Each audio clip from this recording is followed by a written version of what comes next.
Hello everyone, good morning. তোমরা সবাই কেমন আছো? আশা করি সকলে ভালো আছো। তো সকালের আমেজটা দেখতেই পাচ্ছ কতটা সুন্দর লাগছে। আর বৃষ্টি হয়েছে, গাছগুলো এত সুন্দর হয়েছে যে কি বলবো। আর গাছে ফুলও ফুটছে সেরকম। আর ফুলের মতো পবিত্র জিনিস হয় না, ফুলের মতো সুন্দরও জিনিস হয় না। তো যেরকম ফুলই হোক, সেই ফুলটার একটা সৌন্দর্যই আলাদা, তার একটা গন্ধ আছে, সেটা হয়তো আমরা সব ফুলের অনুভব করতে পারি না, কিন্তু সত্যিই আছে। আর দেখো এই গাছের কালারটা এত সুন্দর লাগে আমার কাছে। আমার মানে কি বলবো, এই গাছটা আমি লাগিয়েছিলাম আমার ঘরে, কিন্তু গরু দিয়ে কে যেন খাইয়ে দিয়েছিল। বিশ্বাস করো, আমার এত রাগ উঠেছিল কি বলবো। আর সকালের আবহাওয়াটা দেখো কেমন। তো প্রচুর সুন্দর লাগছে। বৃষ্টি হলে এমনি গাছগাছালি পাতা টাতা নতুন ছাড়ে, এমনিতেই ভালো লাগে দেখতে। হ্যালো এভরিওয়ান, তোমরা সবাই কেমন আছো? আশা করি সকলে ভালো আছো, আমরাও ভালো আছি।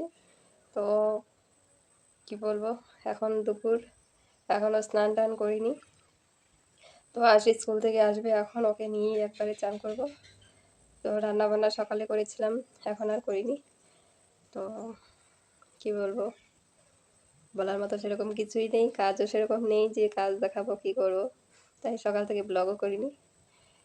তো আসি, তারপরে দেখা যাক, আসলেই ব্লগ শুরু হয়।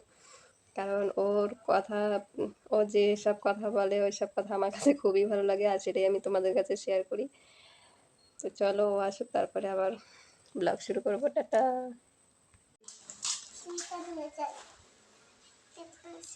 চলো। তো গুড ইভিনিং বন্ধুরা। তো এখন হচ্ছে বিকেলবেলা। তো আমি একটা পেঁপের চারা লাগাবো এখানে। আর এখানে কলের পাড়ের সাইডে, তো এই জায়গায় গোবর ছিল আর যত কাগজ ছিল সব এখানে ঢেলা, মানে কলের পাড়ে এনে সোজা এখানে ঢেল মারতাম।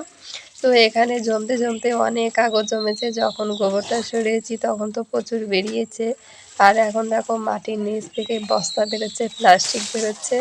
তো চারাটা যে লাগাবো ওগুলো আগে পরিষ্কার করে নিই, না তো চারার শেকড়টা ছড়াবে কীভাবে প্লাস্টিকের উপরে। তাই দেখো এখানে পেঁপে যখন মানে বাড়িতে আনা হয়, তখন বিচিগুলো আমি এদিকে ওদিকে ছড়িয়ে ছিটিয়ে রাখি যেন চারা হয়। আর পেঁপেটা খুবই ভিটামিন একটা জিনিস। তো এইখানে এত পরিমাণে কাগজ যে পেঁপের চারাটা মাটি শুদ্ধ ওঠাতে পারিনি। দেখো মাটি টাটি সব কিছু ঝরে গেছে।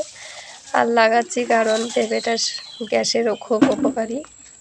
আর বাবা পেঁপে খেতে এমনিতেও ভালোবাসে, কাঁচা পেঁপে দিলে কাঁচা পেঁপেই খেয়ে নেয়।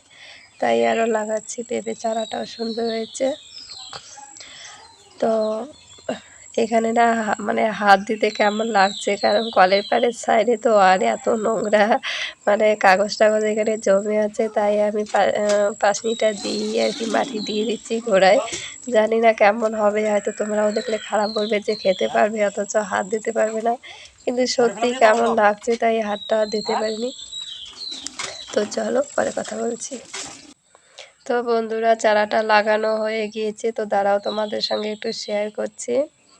তো দেখো এই যে চারাটা লাগিয়েছি, দেখতে খুব সুন্দর লাগছে। আর আশা করি বড় হয়ে যাবে তাড়াতাড়ি। সবাইকে বলো তারা।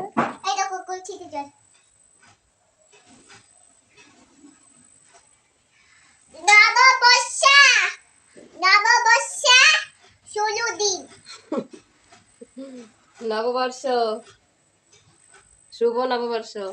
হ্যাঁ, আজকে শুভ নববর্ষ না কি? এবার তো বাবার গামছা দিয়ে দিয়ে আগে দিয়ে। হ্যালো বন্ধুরা,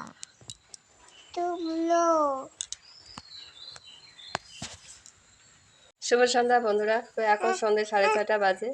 তো আমরা একটু জেঠু বাড়ি গিয়েছিলাম। তো আসলাম বাড়িতে, এসে গরু ছাগল ঘরে বাঁধলাম, বৃষ্টি পড়ছে। আর দিকে দেখতে পাচ্ছ বিছানা কি করেছে। তো সারাদিন তো বারান্দায় খেলে, আর রাত্রি হলে আবার ঘরে বিছানায় শুরু হয়।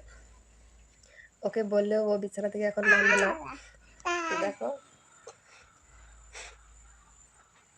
বদমাস মেয়েটা, বদমাস। তো চলো।